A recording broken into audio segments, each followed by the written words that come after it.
What is the most bizarre or unexplained thing you have ever witnessed that you still cannot explain to this day? In 2016, we had just moved back to the States after living overseas for 10 years.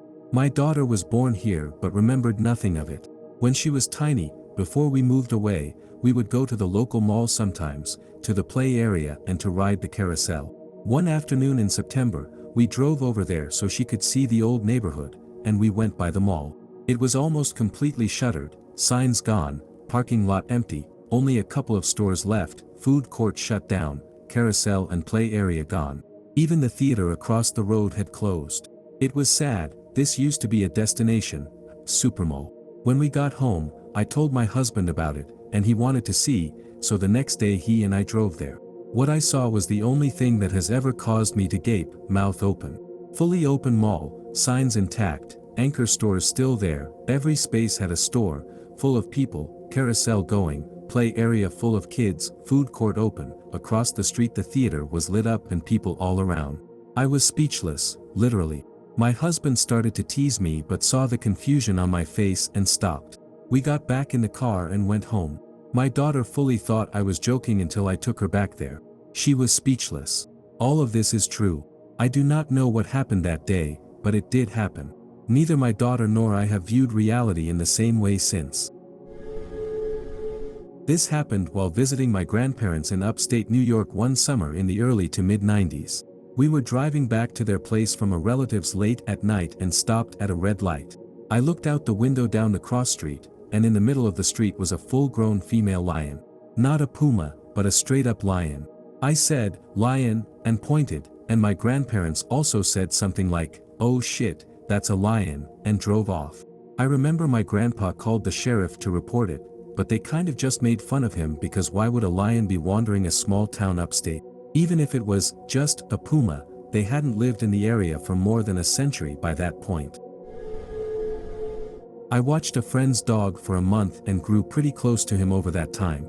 A few months later, I dreamt that the dog came over to visit, and we played fetch, went on walks, and just had an all-around good time. I texted my friend in the morning because it was a cool dream. They had put him down the night prior. I was sitting on top of Mount Bonnell in Austin with a buddy of mine. This was probably back in 1995 or so. We were there just hanging out and talking, and we noticed a light that just seemed to be levitating, just floating, not moving at all for several minutes. We thought it was a helicopter, but it was close enough and there was no noise. Within a split second, it went diagonally upwards, shot backwards, and then back upwards, and it was gone. It basically made an upward C pattern and was gone. It happened so quickly that I did not even know how to respond, and after maybe 10 to 15 seconds, the friend I was with asked me if I saw that. We both thought we were crazy at the time, but we both saw it. In 2001, I lost my 17-year-old son in an automobile accident. About 6 months later, a girl who went to school with my younger son told me she had a dream about my late son. She did not know him well, but I was her cheerleading advisor. She said in her dream he came into the room and asked her to do him a favor, "Tell my mom I love her, I miss her, and I'm okay." About a year later, another girl who had gone to his school but was not really in his circle sent me an email. She had gotten my email from a family member of mine that she had recently met. She said she had a dream she needed to tell me about. She said in the dream my son had come into the room and asked her to do him a favor, "Tell my mom I love her, I miss her, and that I'm okay." I was very stunned, to say the least. A few months after that, one of his best friends called. She had joined the military after she graduated, and we had not spoken in a while. She wanted to check in on me, and she wanted to tell me about a dream she had. It was word for word, the same dream. 3 people who did not communicate with each other had the same dream, with the same message to me from my son. I do believe he sent the message to me in a way he thought I would really get. I kind of laugh thinking about it because I had many other instances where I felt I had received a message, but this little voice would say, "Maybe that's you wishing it," or, "Is that just a coincidence?" But then, when these 3 people gave me this particular message, it really felt like it was him. I figure he was like, "Oh good grief, what do I have to do to make this woman finally see it's me? Thank you all again." He was exceptional. He loved all people, rooted for the underdogs, and smiled like a sunbeam. He lived and loved more in 17 years than many people do in 80. I'm grateful for the honor of being his mom, then and now. I could talk about growing up in a haunted house, but honestly, the thing that haunts me a bit to this day was when I was having surgery and I had an out-of-body experience. I felt strange during it, not bothered at all. I just knew things and everything was fine. It was like something I had done before and felt like waiting for food at a fast food place. No worries, no stress, nothing.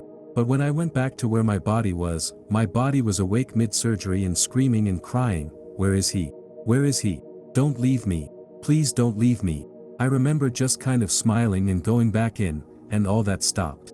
The doctor confirmed this happened with me too, that I was ranting those things, then suddenly smiled and stopped calmly, apologized, then let them do their thing. Seeing yourself cry out for yourself out of body was freaky as hell, and I have no idea what that could mean. It's like a horror movie body snatcher story, but I was the snatcher or something riding along with another person. It still creeps me out to this day. Several years ago, I had taken my son to school and was heading home. Suddenly, an animal came out of the trees on one side of the road and very quickly crossed in front of me. It was large, running on all four legs, and appeared to be sloped forward like one of those dumb-looking cars that has much bigger wheels on the back than on the front. It looked wrong, and my brain could not process what kind of animal it could be. Still no idea. Years before that, I was dating a woman who lived in a city a couple of towns over from mine. It was about a 40-minute drive from me, and I often took a back road to get there. This road passed an old plantation that was a tourist attraction, so they had a big sign. Passing the plantation was a halfway point for me going to her house. One night, I was heading over and noted as I passed the big plantation sign, "Yay, halfway there," and continued down the road. A few minutes later, "Yay, halfway there," as I passed the big plantation sign. Wait a minute. So that was weird. I was working at a hospital, and it was nighttime. The elevators run along a glass corner, and if it is night and you are on the last elevator, you can see the reflection of the hall, say if someone is waiting. I was on that last elevator, got to the main floor, and the doors opened up. I saw a blonde lady in all black with a small sport-style stroller waiting for the elevator in that glass reflection. I fully intended to hold the door for her, so I double-checked the glass to see if she would start walking, so I could hold the door from closing. I checked even a third time at the glass, still standing there. I breached out of the elevator and started to hold my arm out to hold that door since she did not move. Well, no one was there. I looked back at the reflection, nothing. I went to the T in the hall, still no one. I was sort of panicked and immediately called a coworker in case of the worst to tell him what I witnessed. When I was 16, I took a trip with my grandma during the summer to spend a week at my cousin's house. My cousin lived in an old house in an old mining town in the Sierra foothills near the California/Nevada border. They had talked about seeing someone in the dust of the driveway as they drove off, and of seeing someone peek over the stairs while they were watching TV. I did not think much of it. Then, one of the mornings I was there that week, I woke up just as the sun was coming up, and there was a man standing in the hallway. He was looking into the other room across the hall where my grandma and young, maybe 5 years old, cousin were sleeping. He was covered in a dark blue light, and it looked like he was wearing a button-up shirt and jeans. I could not see his face because he was facing the other bedroom. There was also nothing below his knees. I could see the top of his head down to his knees. I assumed I was dreaming, so I closed my eyes hard and opened them, trying to wake up, but he was still there. Then I rubbed my eyes hard with my hands, but he was still there. Finally, as I was staring at him, he just vanished. This entire time I was not afraid. I woke up my cousin that I was sharing the room with, and we got up for the day. I cannot explain it, and I know I was not dreaming. Years ago, while working late at a small-town radio station, I stumbled upon an eerie coincidence. I decided to air an oldies song that I had been humming all day, not one of our usual tracks.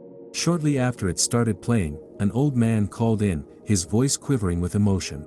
It turned out he was the original artist of the song, a one-hit wonder from decades back.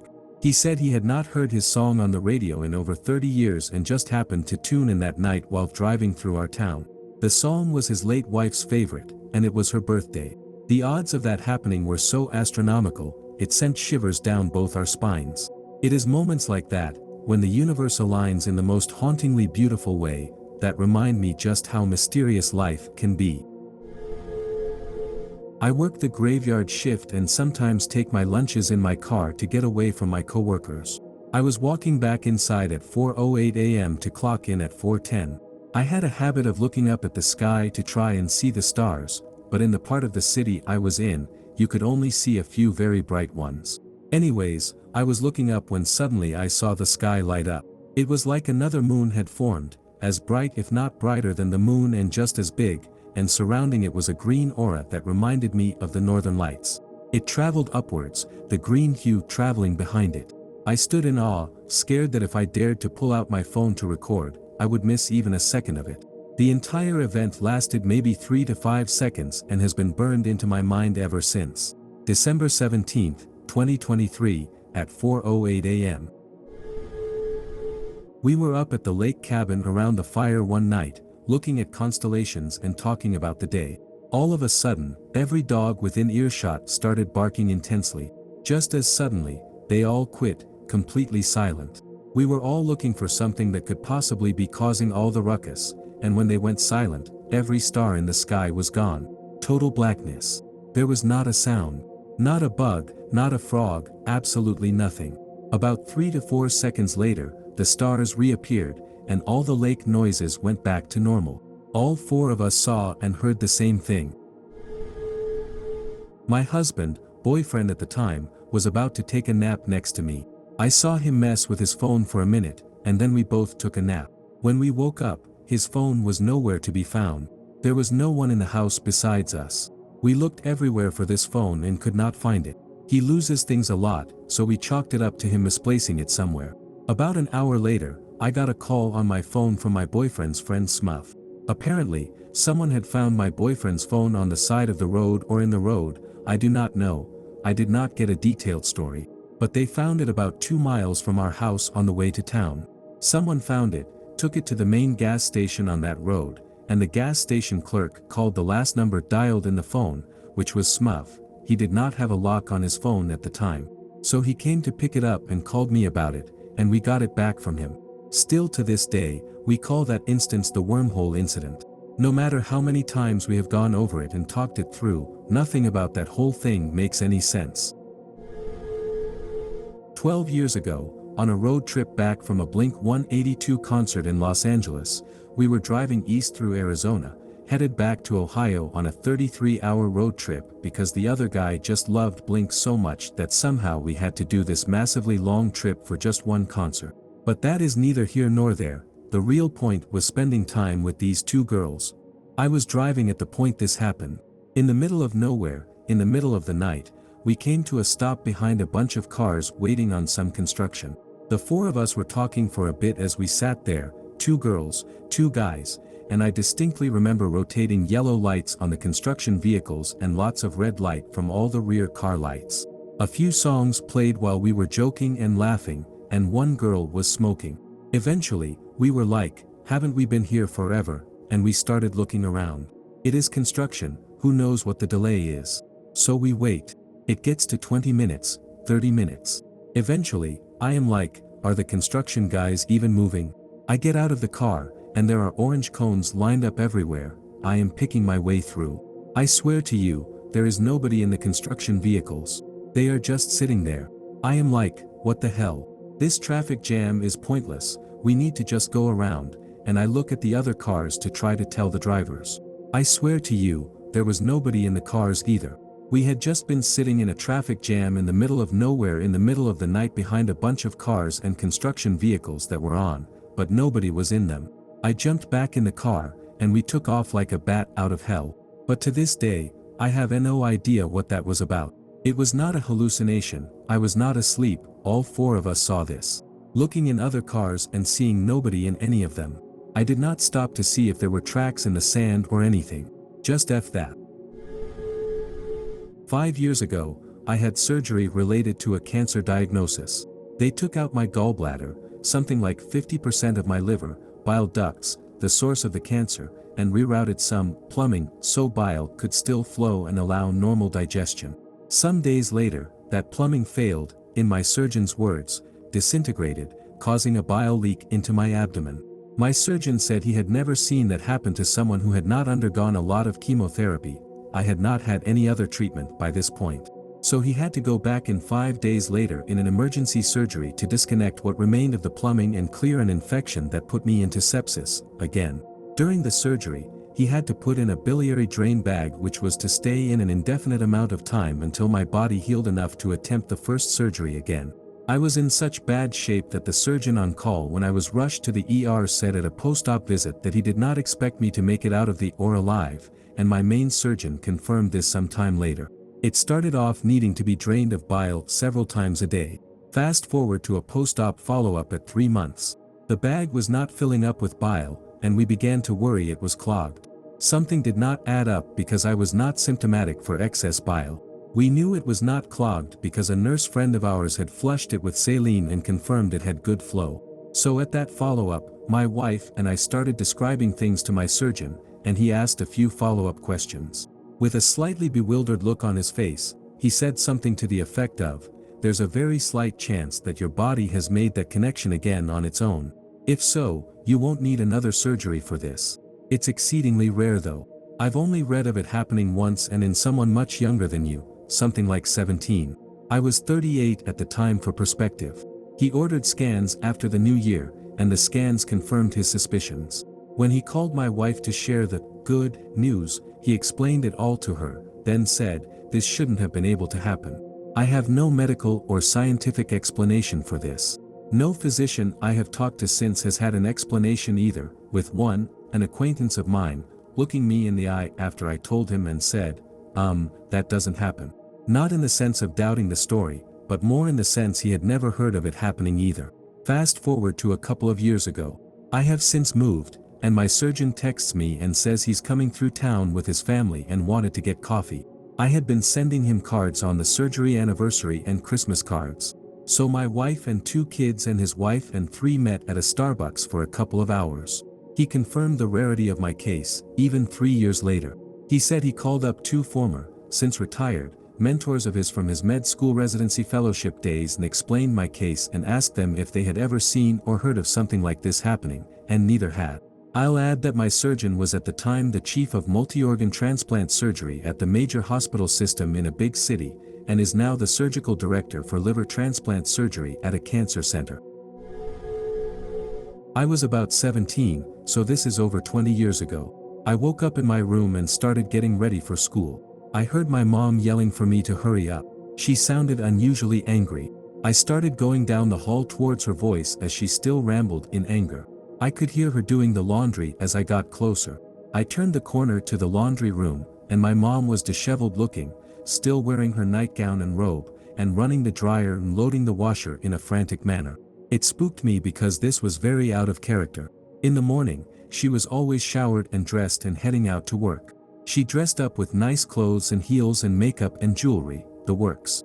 But here she was mad, sloppy, groggy, and throwing clothes around while yelling at me to get going and complaining about my behavior. It is not that my mom did not yell at me, I was far from a golden child. But the way she was acting was just so off. I really felt uncomfortable. I retreated down the hall and headed down the stairs to the first level. I could still hear the laundry and her saying stuff behind me. But as I got to the bottom of the stairs, around the corner out of my view in the kitchen, I heard my mom start talking to me in a cheery voice. I froze in my tracks. The voice was from the kitchen and not from upstairs. My heart racing, I went around the corner into the kitchen, and there was my mom. She was happy, bright, and wearing her usual work outfit. She noticed I was beside myself. I did not say a word. I ran upstairs to the laundry room. Silence. Empty. Both machines cold and empty. I never told my mom anything. I just rushed out the door to my car and left for school. It freaked me out then and still does when I think of it now. Was I hallucinating? Maybe, but why and so vivid and never again anything like it? After my mum died, I asked her to find my original wedding ring if she was still around. I had misplaced it and had not seen it for a year. I wanted to know if she was still around in some form.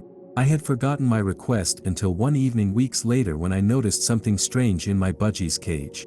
There was my wedding ring. It was on my budgie's toy rope, hanging from her cage. In order to extract it, I had to unscrew the toy rope and remove it to get the ring. My mum knew I am not superstitious and would likely rationalize simply finding my ring. I cannot explain how my ring made it into the cage onto the rope except my mum somehow did it from the grave. I cannot explain it otherwise. This is the only thing like this that has ever happened to me in 53 years on this planet. I maintain an open critical mind. Summer Camp, 1992. I was 9 years old. This was in Texas. Hiding in the woods during Capture the Flag, I was on the edge of this big, clear-cut high-voltage power line easement but still in the shadows. The moon was bright, and I could see what I thought was an older kid or maybe a counselor running at full speed through the moonlight. Not wanting to be seen, I crouched lower, and as this person approached, I could see they were very big. Like just on the side of too big. I got scared and hid my face, not wanting to look at them. As they passed me, they sounded like an animal.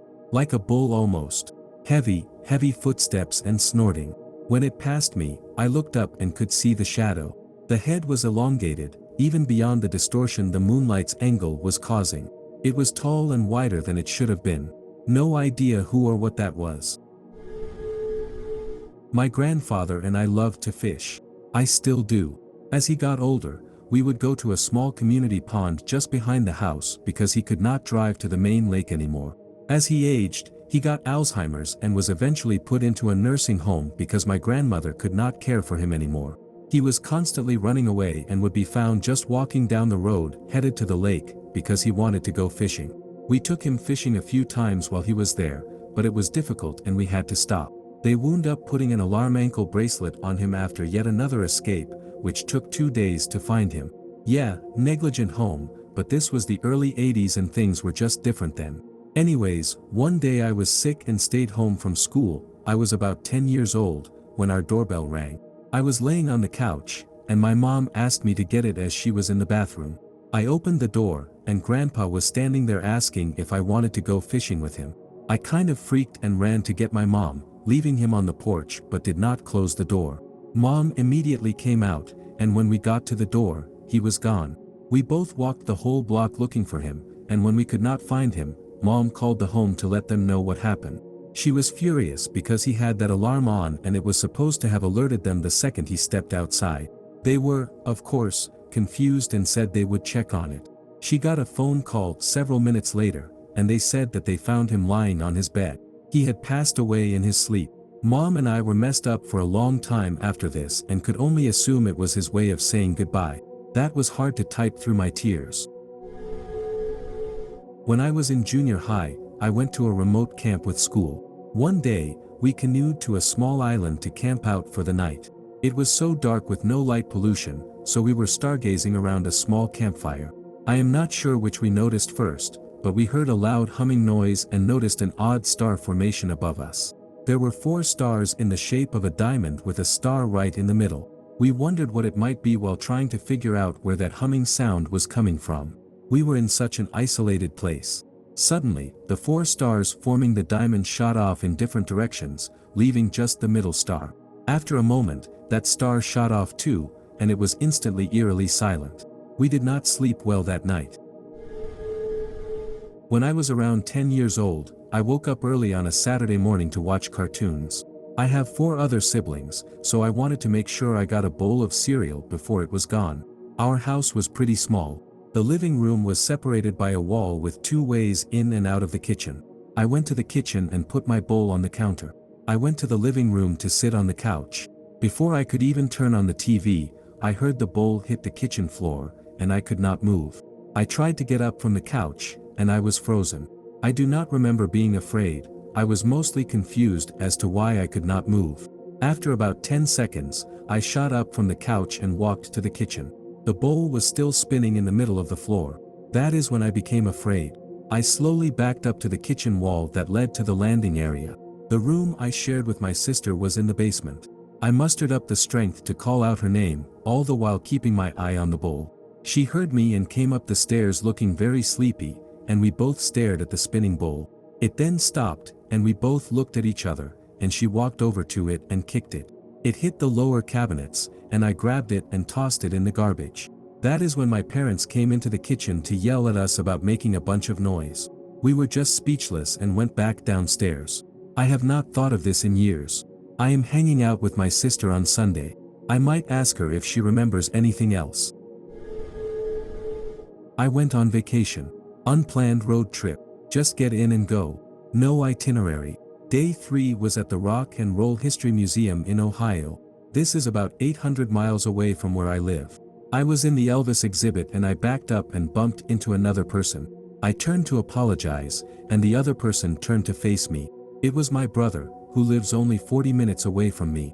He was on an unplanned vacation and had also just decided to take a random road trip without planning anything. He had taken the southern route across, whereas I had taken the northern route, and somehow we managed to wind up in the same place at the same time 800 miles from where we both live, and absolutely no one knew we were going to be there right then. We have zero idea how that coincidence managed to occur. Literally no one, not even ourselves, knew we were going to stop there that day, or be in that exhibit in those spots at that exact moment. I am not a UFO or alien guy, at all, but about 20 years ago, I was watching the Northern Lights with some relatives, and all of us, including 2 former pilots, saw the same thing, a high-altitude trio of lights that went across the sky completely silently in seconds, stopped on a dime, and turned back the other direction. I have talked to those people about it, and they remember it clear as day, but they do not have an explanation for what it was. Too sharp of movement for any known aircraft at the time or now, too high up to be a helicopter or any drone that would have been flying over the area, if it even existed, at the time, too dead silent for it to be any typical aircraft, wrong time of night for any small civilian non-commercial aircraft, and once more, nothing could have stopped on a dime like that as far up as it was and immediately turned around at almost a 180-degree turn instantaneously. Again, not a UFO/alien guy, but that was weird. A wholesome story that takes place when I am an adult and living on my own for several years. One night, I had a dream in which I woke up in my parents' backyard beneath the big maple tree. It was a perfect summer day, and the sun was filtered through the leaves, creating a beautiful pattern in the grass. My dog was napping nearby, and when I looked over at him, he saw me and could speak to me telepathically. He told me to come lay next to him. So we lounged in the grass and talked for a long time about our lives growing up together. He told me he had to leave soon, but he would always remember and appreciate the good life I gave him, and he would always love me. It was sad but beautiful. We said our goodbyes. A few days later, he died. I knew he was very old, and it was probably just my brain creating a scenario to protect me, but it seemed so real and it was so pleasant that I want to believe he somehow visited me that night. Dogs are so special, I bet they could figure it out. The time in high school when a group of us went out to the town cemetery to see the big headstone with a crystal ball on it because she was a witch that died in the late 1800s. Or something. Standing in front of it, I jokingly said something along the lines of, "I summoned the witch." And then all the lights that illuminated the cemetery turned off. Like within seconds of me saying it. Even one that was up on a water tower across the way. We kind of freaked out. So, we left. As we were driving home, all of the street lights we drove under turned off. Block by block. They turned back on after we passed. Dozens of them, not just a few. This was like 1997. I do not know how to explain it. But I swear on all that is holy that the lights kept turning off as we drove. About 20 years ago, my husband and my kids went on a vacation. We stayed overnight at this motel. We checked in late, and it was dark. We got the kids settled, and I went out to smoke. Across the way, there was a house, lit from the inside, and curtains drawn. I could see the shadow of a woman walking back and forth in front of the window. I sat there for probably 10 minutes, and she never stopped. I went back inside and went to bed. One of the kids woke up, and I went to the car to get her blanket. It was probably 2 or 3. The lady was still walking back and forth. I had sat and studied, and it was not the same repetitive movements. It was a person walking slightly slowly and moving her arms, and it looked completely normal. I think about it all the time. My mom was driving me to my longtime best friend's house. I was older than 16, but do not drive due to disability. My friend and I had been inseparable for years, so we had made this drive across town many times. The ride was uneventful until we entered her neighborhood. The route to her house from there was very simple: take the first right and her house was at the end of the cul-de-sac on the right-hand side. We did that, but, this time, her house was not there. We backtracked, did the same thing and, nope, still not there. I called her, very confused. She told me she would stay on the phone and stand in her front yard so we could spot her. We repeated the route again, nothing. We finally went down the next street just in case we were wrong somehow, but still no dice. As a note, the street sign never changed until we intentionally went down the second street. It always showed her correct street name. At this point, it feels like the Twilight Zone and I am panicking. I am ready to turn around and go home, but we went down her street one last time, and there she was, waiting in her yard. There was no way to loop around to other streets or anything, so I have no idea how we could have missed it, especially when the route was so simple and we had driven it countless times. My friend and I ended up having a bad falling out a few years later, and, although it was not anything sinister that caused the break, I still think of this situation and get an uneasy feeling when I see her on social media.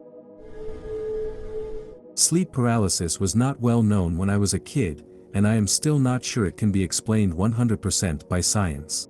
I would lay down for bed and could feel it coming, like laying back into a bathtub full of water. All senses would dull, and sounds would dampen. Sometimes I could see myself as if I was floating above my body. Kind of fun until the voices and chilling wind presences came. The voices would say things that were incredibly dark and more complex than my own vocabulary at that age. Horrifying in that I could not move until the fear overtook everything. This is something that lasted until my early 20s. I could recognize that it was happening and break from the patterns before entering sleep paralysis. Might be able to do it again if I tried, but it is not pleasant. The whole experience is so much more than hand-waving sleep paralysis. Two things. The first is when I was about 4 years old. It seemed like my soul left my body. I vividly remember floating up towards the ceiling and seeing myself lying in bed. I could see a beam of sunlight coming through the curtains and lighting up my body like a spotlight. I continued floating until I was outside, then a bright flash happened, and it felt like I was free falling back down. I landed on top of myself, and when I did, I woke up. The second thing was when I was about 13 years old and was talking to a friend on the phone when it was dark outside. I was just pacing around talking, and I walked over to the window facing the backyard. I opened the curtains just looking, and all of a sudden, the nighttime lit up red. It had to be fireworks, but this was in December in Texas. We do not shoot fireworks before Christmas. I also think it could have been a comet. It just really freaked me out the way it went from nighttime to a big red light. My dead brother spoke to me in a dream. My brother died of an overdose a few years back. I came home for the funeral and stayed in the basement, where he lived for several years. After days of holding it together, I went into the basement alone and sobbed. My mom came down to comfort me. My brother and I had a very complicated/toxic relationship. He was emotionally/mentally abusive our entire lives. That night, I dreamt that I saw my brother's face. I normally do not have vivid dreams and I rarely even remember them. He said, "I'm so sorry, I had no idea people would care this much. I love you and I'm so sorry." The weirdest part, the next morning, before I had a chance to tell my mom about the dream, she mentioned that the gate to the backyard was open that morning. She noticed because her dog almost got out. She said it was very strange because the only time the gate would be used would be to enter the house through the basement. We later joked that if Stephen were to visit me in a dream to say goodbye, of course he would forget to close the gate behind him. My mom passed a few months ago after a battle with cancer. She ended up becoming septic, and it all went downhill really quickly. My brother and I stayed by her side every day while she was in the hospital. She had been unconscious for the entire day, and it was clear the end was coming. That evening, she randomly started reaching up toward the ceiling and smiling. She was communicating with someone, mouthing words and grinning. She opened her eyes one final time, looked at each of us, squinting to discern our faces, and then she fell unconscious again. But here is the weird part. I swear to God I watched her age backwards. Like someone waved a magic wand. Our mom was in her late 60s, and for a few minutes, she looked 25. It was so weird. There was not a damn wrinkle, age spot, anything. She was positively radiant. I remember writing it off as grief playing tricks on me, or a play of light from the TV in the room.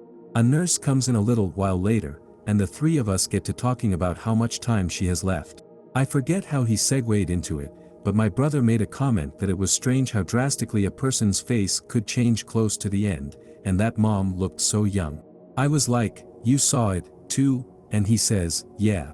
She looked like how I remember her when I was a kid.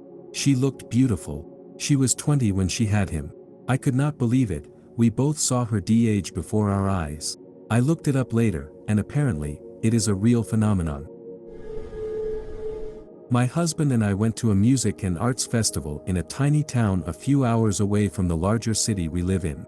We decided to buy an original painting while we were there, and we both spotted the one we wanted at the same time.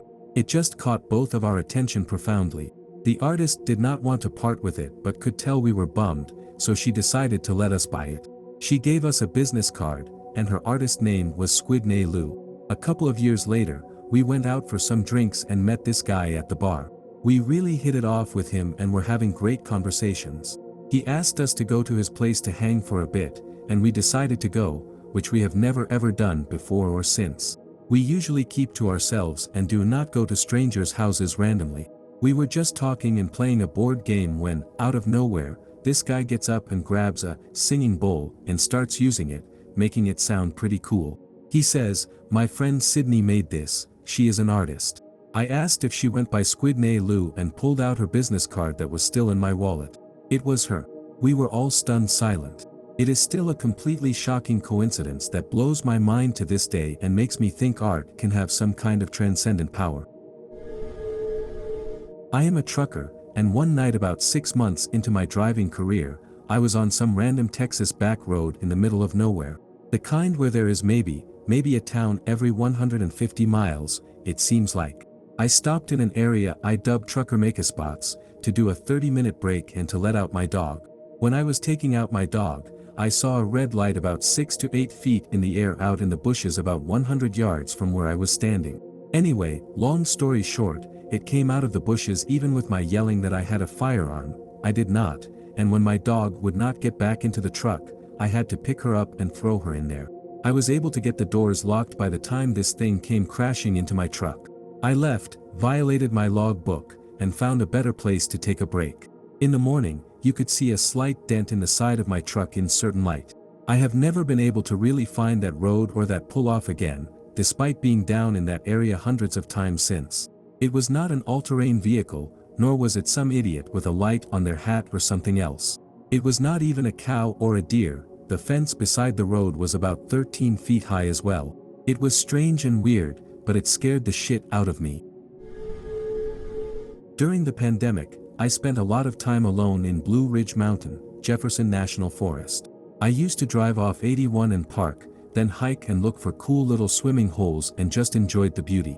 I am not a climber or professional hiker, but I would bring rope and some tools as well as beer. Anyway, I saw this little waterfall, but it involved me tying a rope to a tree to help me climb down a steep embankment.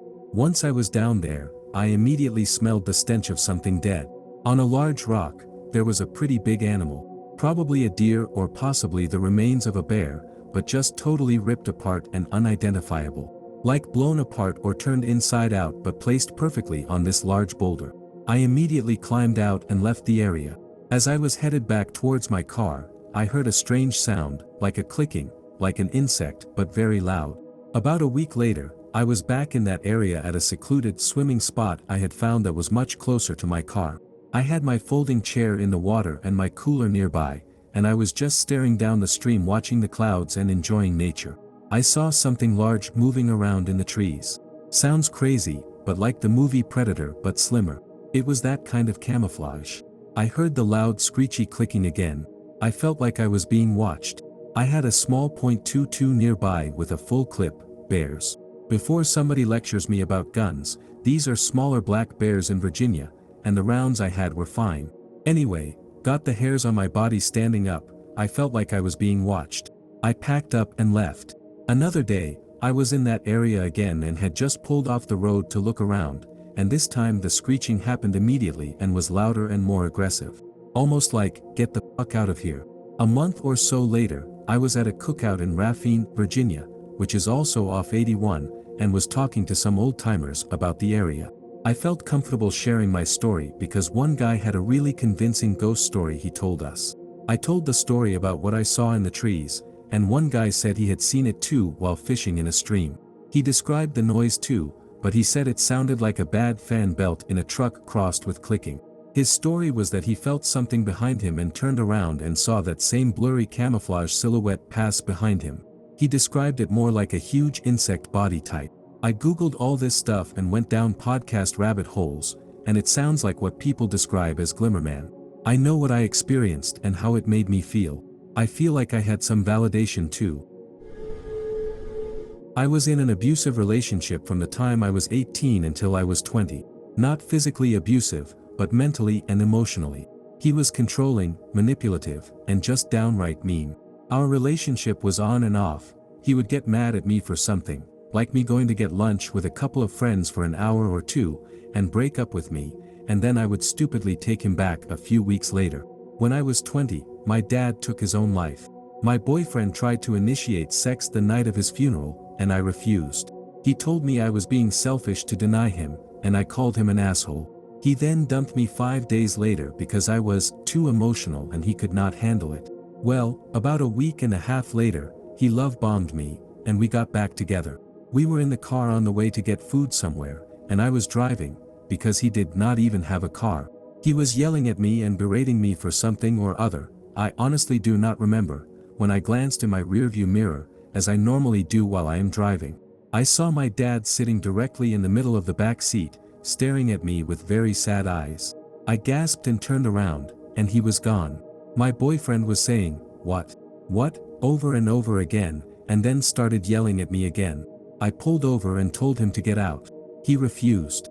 I had always been very meek, letting him yell at me and control me, and I just took it.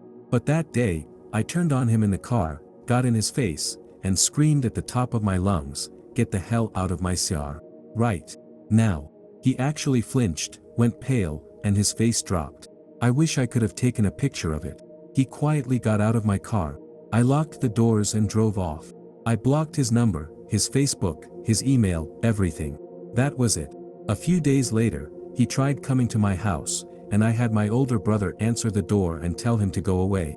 I never saw him again. It has now been 14 years, and I have been happily married for almost 7 to an amazing man that I am very sad my dad never got to meet.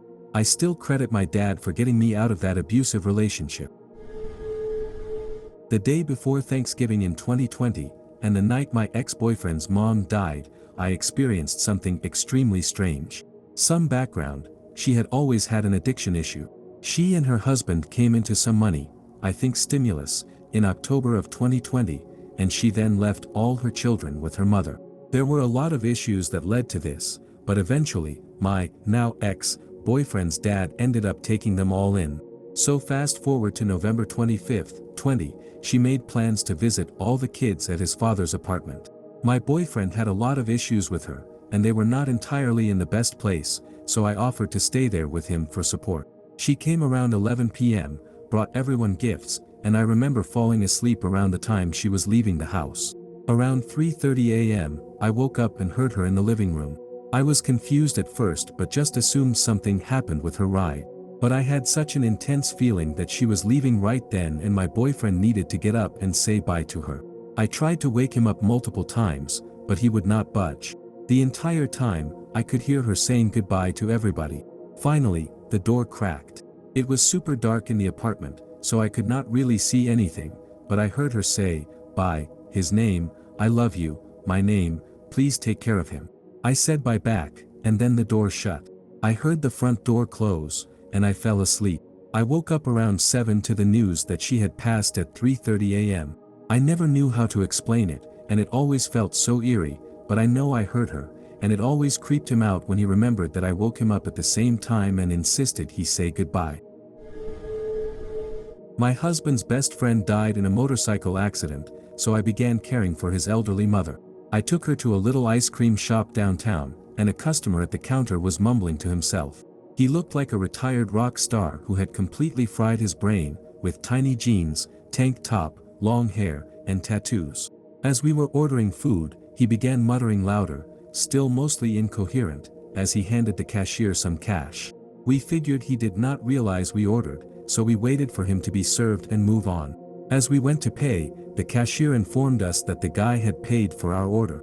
We turned to thank him, but he was still talking to himself, not really focused on anything at all. As I told my friend we thanked him, "That's all we can do," he suddenly looks up, straight at us, and clear as day says, "I just have one thing to say though, it's gonna be okay, Ma." Which is something my friend's son would tell her often when she got upset. I grabbed my friend around her shoulders as she gasped. I said, "Wait, what did you just say to us?" But he had already turned away, shaking his head, looking down and muttering again. It was like a radio station. I was home alone in 2006, sitting at my parents' computer just watching YouTube. I listened to a few songs and got a text from a friend that I should come over so we could play football. I went to throw some shoes on, and as I walked towards our front door, I heard my youngest brother call my name. Again, I was home alone, my brother was not even in the city. Before I thought about it, I answered and said, "Yeah, what's up?" Immediately, I remembered I was home alone, and I got this crazy fight or flight response and sprinted out of the door. I was standing in the yard because I launched myself off the porch, terrified. I finally got the gall to go back to the door and lock it. Our front door at the time had a bit of glass in the middle that was like stained glass. As I was locking it, my fight or flight senses went off again, and I felt like I was being watched. Needless to say, I did not come back home until my mom called and said she was home. It still shakes me up because the voice was clear as day, my younger brother, and it was like he was in one of the bedrooms down the hall. I just realized the mouse pad on my Dell laptop is not centered with the keyboard. I swear it was not like that yesterday. As far as dreams go, I had a dream I was swimming in a lake with a snake chasing after me. Just as it opened its big jaws to bite/swallow me whole, I shot up out of bed. Since I was awake, I rolled over to start doom scrolling on my phone, and there was a text from my grandmother that said, "Watch out for snakes." I waited until later to text her a confused, "Huh," and she texted back, "I had a dream last night I was standing on a dock yelling at you to swim faster because there was a snake chasing you."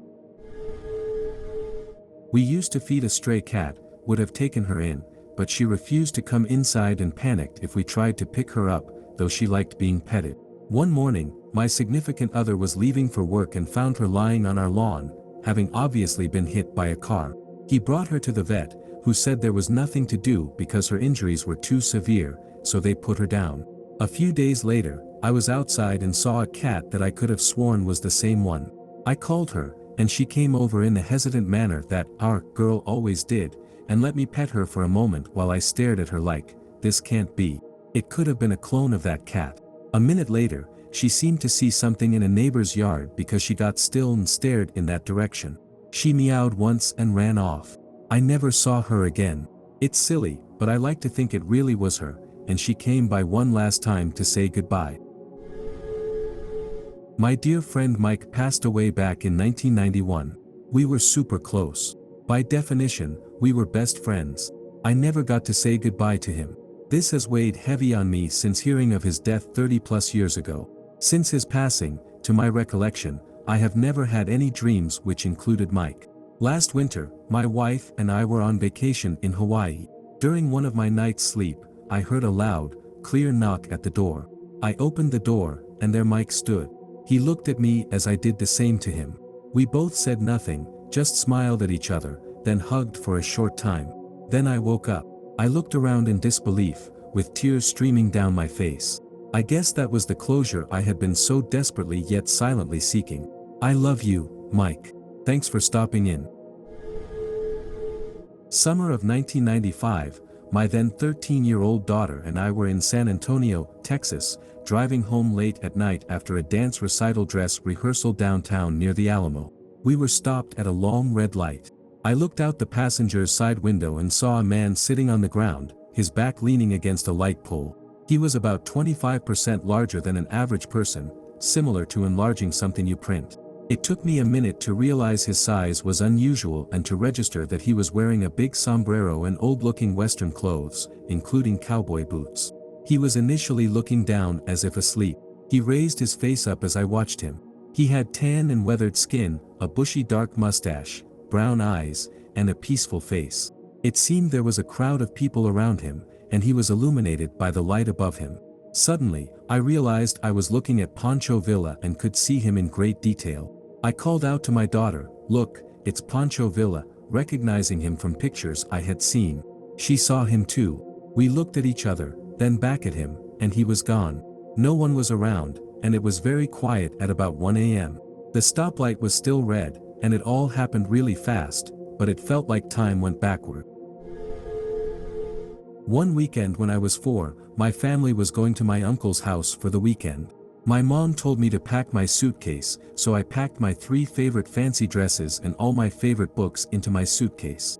My mom came to see what I had packed and told me I had to unpack it all and pack shorts, t-shirts, etc. I started pitching a fit and told her that I wanted to take the stuff I packed because I had a dream that our house was going to burn down while we were gone. She assured me that it would not because it was a brand new house and it was safe. So I repacked my suitcase and we left for my uncle's. After dinner that night, we were watching a movie and the phone rang. It was my great uncle calling to tell my dad that the fire department was trying to save our house, but it was fully involved. I looked at my mom and said, "Told ya." We went home the next day, and our house was burned to the ground due to an electrical fire. I have had several premonitory dreams, but that one was the most vivid. First off, I should mention I'm not religious at all, but this is a strange thing that happened to me nearly 40 years ago. In my first flat, alone, and I was working in my bedroom late at night. Music was on and in the zone when suddenly I froze and the hairs on the back of my neck stood on end. I slowly turned in my seat to look at my shut bedroom door, and it suddenly swung open, revealing the lit hallway down to my front door. Then the light in the hallway went out, and a chill wind hit me in the face as I was looking at the total darkness confronting me. I thought I could see a swirling mass in the blackness, and I realized that I was looking at something absolutely pure evil. I was frozen, just stuck in my seat trying to make sense of what was going on. Then I remembered my girlfriend had a small Bible in one drawer of the desk I was sitting at, and I grabbed it and started reading random pages, and suddenly I felt a warmth and the feeling of dread just disappeared as quickly as it had come. As I mentioned, I'm not religious in the slightest, but I was genuinely terrified of something. Maybe the combination of the door swinging open on its own, the light going out, and the cold wind was just pure coincidence, but at that time, I felt I was visited by absolute pure evil of some form, even though I couldn't actually see anything in the darkness. When I was a small child, around 1984 or 1985, my parents, my 3 siblings, and I lived in a ground floor, 2-bedroom apartment across the street from Lake Superior. My youngest brother was a baby, and his crib was along the wall at the end of the hallway in the living room. The rest of us were in one room, and our parents were asleep in the room next to us. I woke to the sound of my baby brother screaming. It was dark, except for the brightness coming down the hallway from the living room windows. As I walked out into the living room, there was a being with big shiny eyes staring in the window. It was humanoid, but its skin was shiny, dark, and leathery. It just stared at us. I grabbed my brother and took him to our bedroom, and the thing was already at that window. By the time anyone else woke up, it was gone. Years later, when my son was a baby, around 400 miles from that spot, something similar visited his window at his grandparents'. My baby brother, who is now 40 years old, told me one had visited the window of his kids as well. Several things. But one of the weirdest ones was just several months ago. I had my Bluetooth earbuds in while boarding a ferry in my city. One of them fell out of my ear, and I watched it hit the ground, bounce, and then plop off the platform into the water. I literally watched it without a doubt. I kept the case with the single earbud in it, since that one at least was still useful. Several weeks later, I was cleaning my kitchen up, and noticed the earbud on the floor under the table. I thought it was weird that it had fallen out of the case, and picked it up to put it back in its place. I opened the case, and there was the single earbud still in it. I knew it was the same one because I put a unique tiny sticker on each one, and it was still on it. I still cannot explain it. One time a couple of years ago, there was a large explosion sound heard by everyone in my small town, population of about 10,000 year-round. When I heard it, my family and I immediately all turned to each other and asked what that could have been. The house shook a bit with it, and the sound did not have a direction to it. It was just present, if that makes sense. My town has this giant Facebook group that primarily townies and boomers tend to post on, but everyone was flocking to it when the explosion went off, asking each other what happened. Everyone heard it from various different parts of town, and everyone had different theories. Cops ended up saying it was some kids messing around with fireworks on one of our beaches. This was in, I want to say, October or November in a chilly coastal town, mind you. And I have heard fireworks many, many times in my life, and this was not a firework. It was too forceful and all-encompassing, especially considering I do not live on any of the beaches. The closest one is a 5-minute bike ride, but there are plenty of things in between. The one time my grandpa said jokingly, "God, if you're there, show me a sign." The next day, his phone, which was both dead and broken beyond repair, sitting atop a Bible on the kitchen counter, started playing the song, Hallelujah. He picked it up, tried to turn it on, and nothing happened. Obviously, it continued for a minute or so before stopping. We all stood there in the kitchen laughing about how odd and creepy it was, especially since his phone was in shambles and surely not functional. We were sort of put off the rest of the day, not sure whether to be laughing or creeped out. The next morning in church, the pastor gave a sermon on how God sometimes shows up in the most mundane of circumstances. No matter what you believe in, it's something that will stick with me. I did not identify as a Christian necessarily at the time, nor do I now, but regardless, it made me stop and think. I was separated from two friends while exploring a small set of woods southwest of Lincoln, Nebraska. It was Sunday, October 1st, 2017. The sun was in the sky, and a deep ravine and woods were to my left, and tall corn was to my right. As I walked, knowing the area rather well, I was about 10 minutes away from the dirt road that would take me to my friend's cabin. I began to hear what sounded like a group of kids walking, light footsteps, indistinct chatter, laughter, all that, and so I thought I was nearing the road closer than I thought. Perhaps a group of kids were dropped off by the bus that stops every day near this road. It did not occur to me until later that with it being Sunday, kids would not be getting dropped off by the bus. No, eventually the footsteps grew loud and heavy, and began sounding like they came from a single source, and not in front as before, but from the cornfield, behind me. A weird transition in sound that is easier experienced than explained. I then heard what sounded like many children screaming, not in terror but excitement as though on a roller coaster. I turned around to see a purple tail whip above the corn and a loud thud from the dirt, then silence. Maybe the strangest part about it all was the tail immediately reminded me of and looked like a kangaroo's. I did not say anything about it to my friends for 9 months. 9 months later, however, I was in the passenger seat of my friend's vehicle on the same road I was on my way to when I saw it, when he asked if any of us had seen something down there in the woods that looks like a kangaroo, and I lost it. I proceeded to explain to them both the same as I have said here. Searching the internet for Great Plains cryptids, just a few stories of phantom kangaroos are all I found that I am convinced might explain what I saw.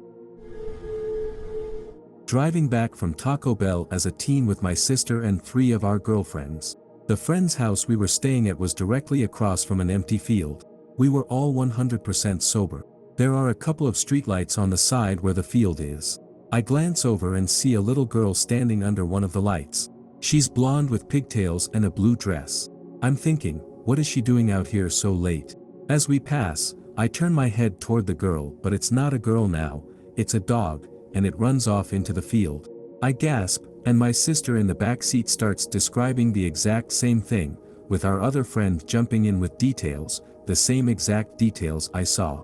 I'll never forget it. I remember when I was a child, I had a dream that my parents and I got in a car crash. I woke up and had a full-fledged panic attack and cried. My mom and dad woke up.